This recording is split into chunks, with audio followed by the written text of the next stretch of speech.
Okay, welcome back to the Grant Garage. Today, hopefully, we're not really working on anything. We're just getting the boat ready for the year. Figured I'd bring you guys along in case there's anything you wondered about what you had to do. So, first thing to do, pull the cover off. Or if you're like me and you just forgot to cover it last year. I didn't forget. I never covered it last year. Sweep out like the ton of leaves in there. I always take my battery out of there. So I highly recommend doing that. So of course, you gotta hook that back in it. My motor is a Mercury 40 horsepower. It's a 4-cylinder and it's oil injected.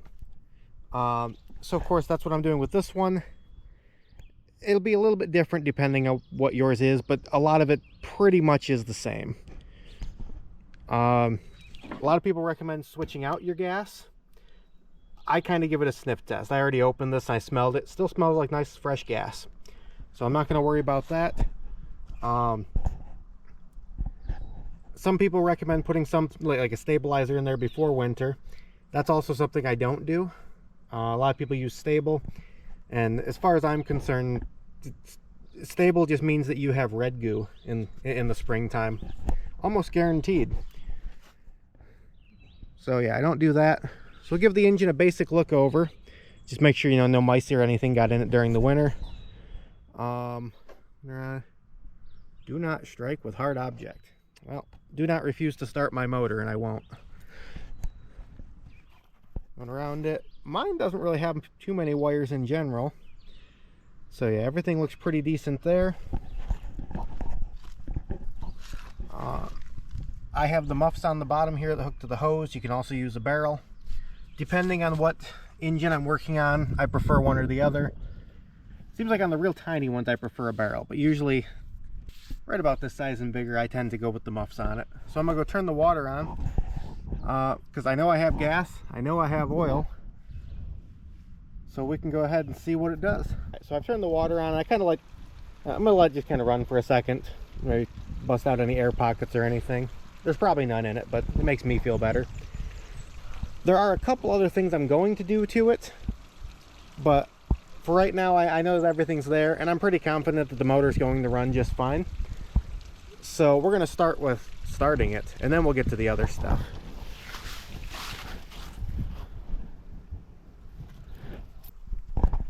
And this one always likes the high idle. Push in to choke and let's fire it. Forgot that after sitting all year, it's kind of bled the system down.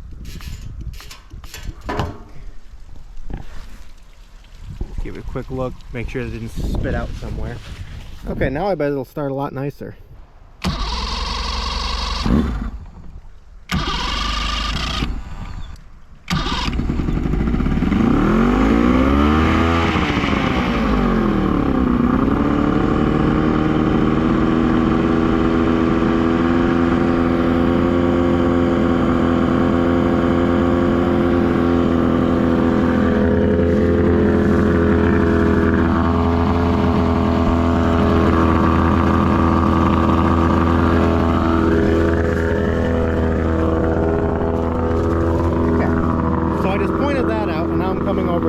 Probably can't hear me anyways. But what I was pointing out is essentially the P stream. That lets you know that the impeller is working. So we're going to run it for a few and I'll come back. As long as no problems are there, we'll move on. So I let it run for, I don't know, 10-15 minutes, various RPMs. I put it in forward and reverse, but I'm filming myself and I couldn't really keep showing that. So I shut it off. It's been sitting for a couple seconds here, well, a couple minutes, probably 5 or 6. And now I just want to see if it fires right back up.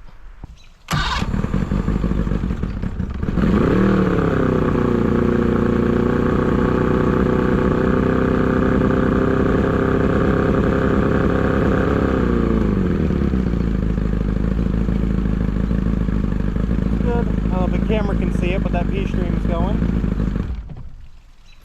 So I'm going to say we're running just fine. Let's get it to the actual garage and move on to the next steps. Alrighty, so we know that it runs, and honestly that probably could have waited until last. Maybe it should have waited until last, but I had already parked it over where the hose was, so For me, it was first. Next thing is make sure that the boat is otherwise capable still of going out on the water safely and legally.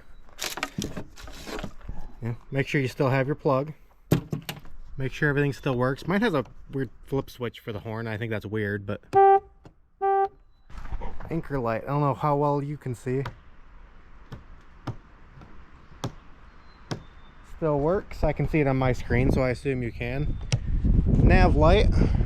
And nav light on up front. You can see that that's on. It's one bulb for both of them. It's really bright outside, so we can't see much. So we know the horn works, the lights work. And this here's one that I know a lot of people ignore. Fire extinguisher. Make sure we're still showing good. We are. I don't know what the laws are wherever everybody else is. Where I am, I'm pretty sure, at least last I knew, it was anything 16 feet or more, or anything if it was used for commercial. But it never hurts to have it anyways. That wasn't that expensive. So fire extinguisher is good. Another thing to look at is your winch. Mine is like a seatbelt type material. Just make sure that that's still good, nice and soft, not dry rotted, cracked, anything like that. Make sure that the winch still works, you know, clicks and locks and stuff. Now I figure we'll make sure that we're good to be on the road with it. So we're going to check the lights. It's actually convenient that I'm making the video for it because I don't have anybody to stand back here and watch. So I'm going to go test all those.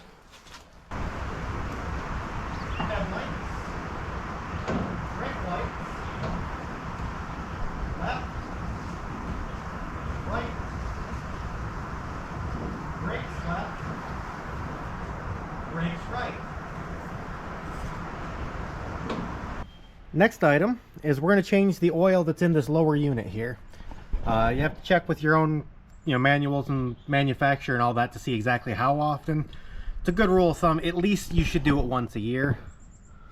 There's a plug right here and a plug right here at the bottom.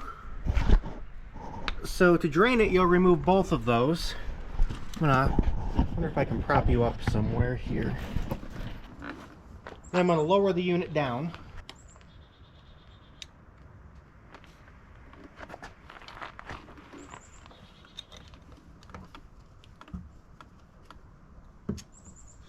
Oh yeah, that has been a long time.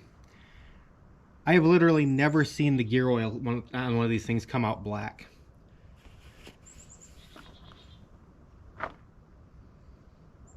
It does smell like gear oil.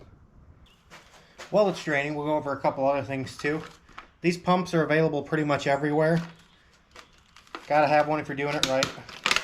Well, a pump of some sort. But this was like $5 at Walmart this morning. Once again, check with your own information as far as what oil you're supposed to use. As far as I know, there's none of them that just say use everyday standard gear oil. There we go. Most of them will use like an 80-90, at least most of the ones I've worked with anyways. 80-90, 90 weight, something like that. But they want you to use one that's specifically for the lower units. They're formulated to help kind of repel water a little bit. So now I'm actually going to go to the bottom one here.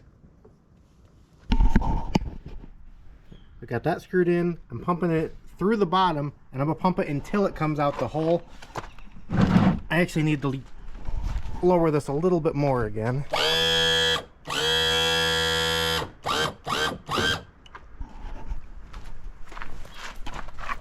Oh, my bottle fell.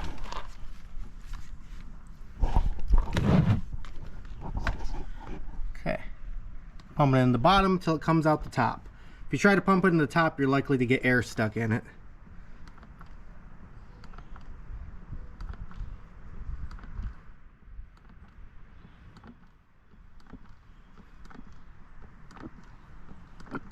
Oh, I hear a gurgle.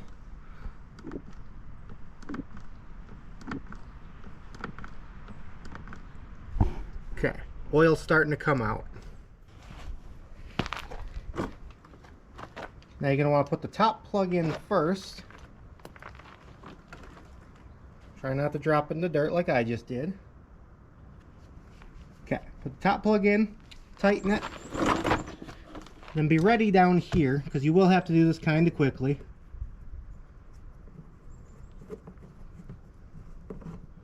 Top plug is kind of going to airlock it.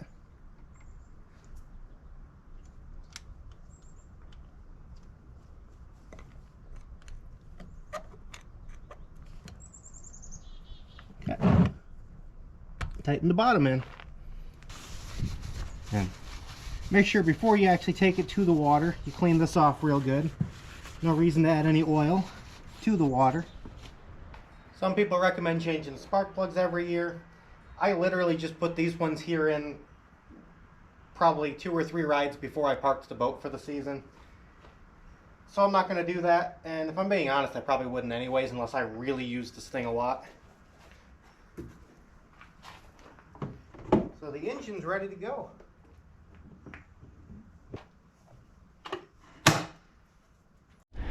Next, we're down here at the tires. Now look up, make sure there's no cracks or anything. Mine look pretty good because I literally put them on towards the end of last year. I'd be very upset if they didn't look good. Then down to wheel bearings. Now, this one looks pretty gross because I don't actually have the cap for this. I did buy one. A lot of people look at this, say they have the bearing buddies. They'll just shoot some grease in here and then call it a day. That's not actually what these are for. It will put grease into it. It certainly doesn't remove any dirt or water that got into it. These are actually spring loaded. They end up with positive pressure inside of here. So when you put it into the water, because it's slightly pressurized in here, it's not very likely to have water seep in. It's more likely to push stuff out, if anything. So the proper way to do it is still to remove this, pull the hub off, pop everything apart, clean them, re-grease it. If you're pretty confident that your grease is clean, yeah, you could probably get away with just shooting that in there. It's worth noting though, yeah, that's not specifically what they're for.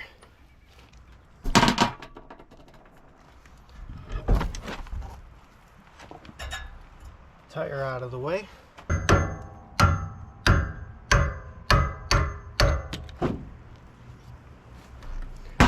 Dropped it in the dirt. I don't care though because I'm going to be cleaning it completely out. So there's a cotter pin that holds the castle nut.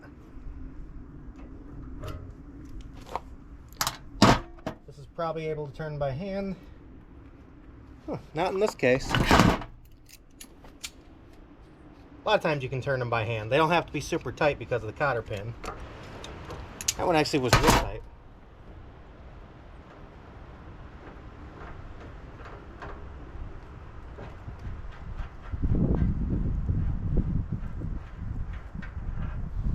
Yeah, it's a castle nut. So, usually there's a washer here. I don't know if there is.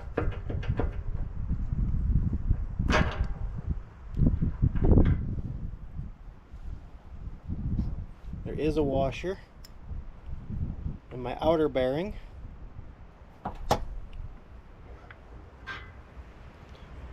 The inner bearing will be a little harder to do because there's a seal on the back. Okay, so the back bearing, you have the seal here. You can pry it out, replace it with a new one when you're done. Not going to focus too much on that one.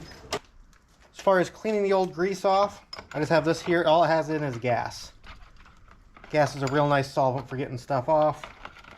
These ones weren't real filthy. It looked decent. So I'm not going to worry about getting it absolutely spotless. I'm just kind of swishing stuff around. Even the nut in the washer, because it's all got to go in there and be clean.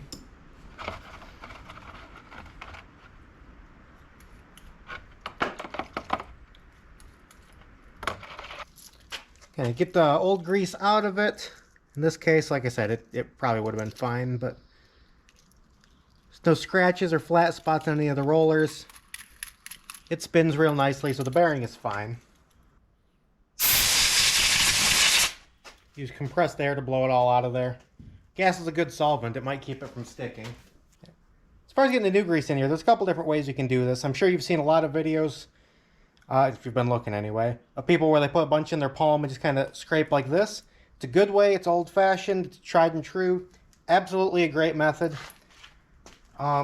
Personally, I like these things. You can get them any auto parts store. I think they're like 10 bucks on Amazon.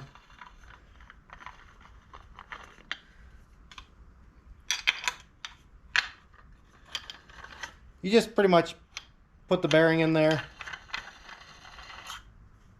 Snug that down just a little bit.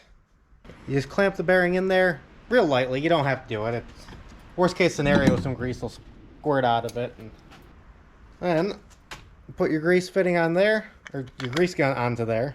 But as I put grease into here now, eventually it should start coming out of that bearing. There it goes. Unscrewing that. And yeah, I mean, it filled this up with grease too. It's a little bit more wasteful, which I think is why a lot of people don't prefer it. You do the same for the other bearing, put the seal back in, then this can go back to the vehicle. Another thing too, and I'm doing it right here on the bench, even though I'm probably going to get it everywhere. Don't be afraid to just put extra grease in the middle of this. I'll probably do that at the vehicle a little bit too, as when I put it on. Remember, any space that's filled up with grease can't be filled up with dirt and water. So the rear bearing is in, like it's already in this hub here. The outer one is not. And I have my greased up front bearing. Trying to find its way in there. And then the washer, and then the castle nut.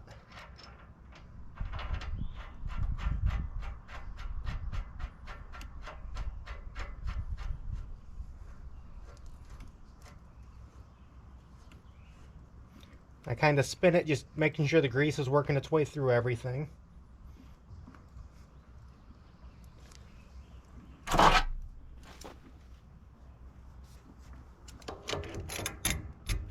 Tighten it a little bit, make sure we're still spinning good. If you tighten it too much, that will get difficult.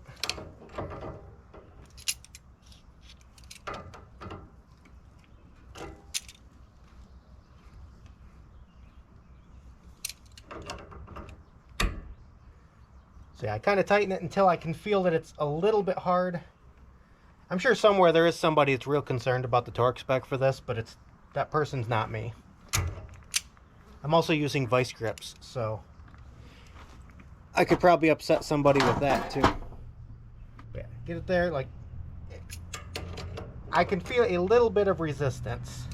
So when I do that, I'll back it off just until I find a hole to put a cotter pin in.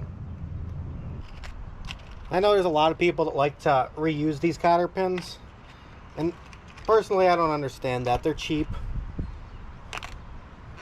They're oh so important.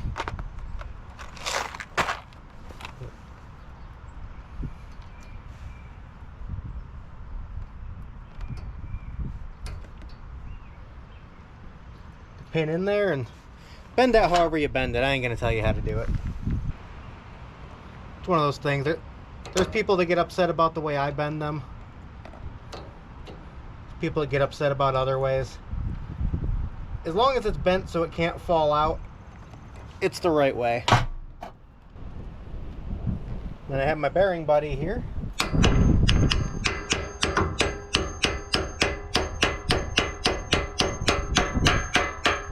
Sound change, that's how you know it's fitted. You can see it too. And we're going to go on that fitting there. We're wanting to see that washer start to move outward.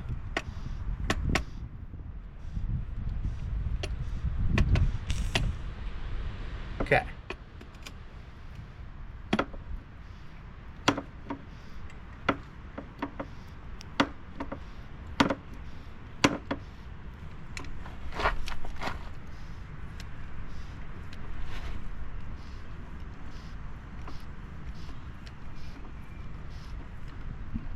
There it went right there.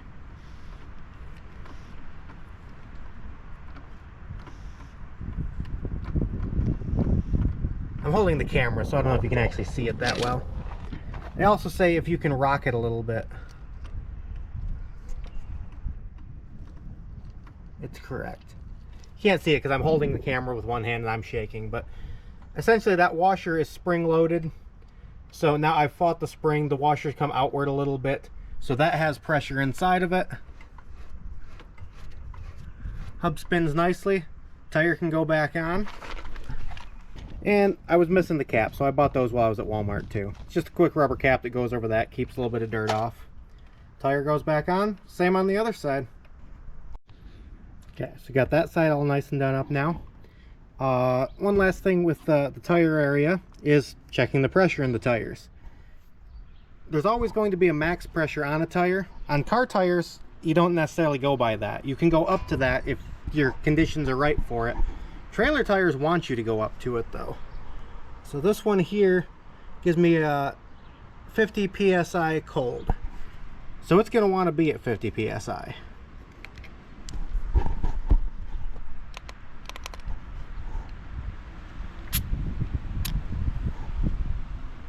I'm a little light on that. So we'll get those topped off too. Only thing left is put a little bit more gas in it. Like I said, it has a little bit of last year's in it. Not real worried. It still smells decent, and I'm adding to it. It's got less than a gallon in it. And the best solution for pollution is dilution, as far as I'm concerned. So, get a couple gallons of fresh stuff in it. And if the weather holds out, which I'm not confident it will, I'll be on the lake in about an hour.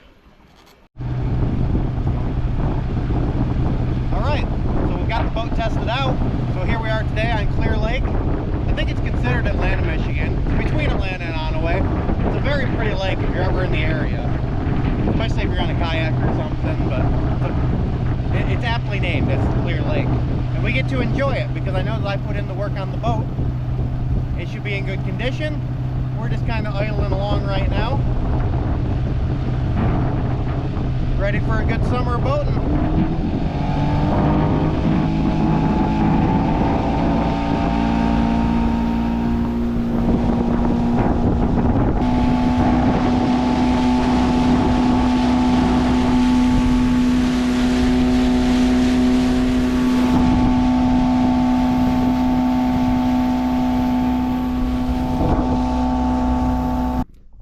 So that'll about do it. We're here on the lake, figure we'll do some fishing. So yeah, if you like the video, remember to like the video, subscribe to the channel, I'd appreciate it.